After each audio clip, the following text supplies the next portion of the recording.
आपल्या शिसांचे पाय धुवून जातस जेजून सांगलेली उतरां आपल्या बापाचे वर्तेपण परगडतात.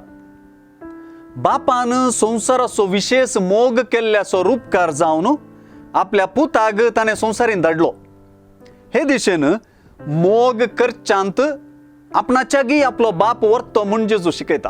अशें बापान धाडलोलो जेजू आपुणूच बापाचो मोग म्हूण कळीत करता.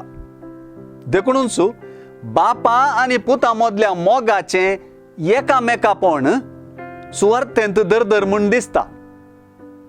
आपणातय आपणाक धाडलेल्या आपल्या बापाक आनी बापातय आपणाक मानून घेवच्याक जेजून शिकयलें.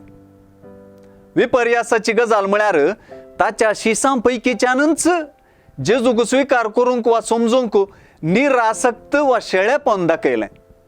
तितलेंच न्हय, जेजूक आडपांय दिलो वा खोटायलें. आपणाक तिरस्काराची प्रतिक्रिया पयस तावन भायर तावन न्हय, लागशिल्ल्यान तावनूच येता म्हूण जेजू जाणा.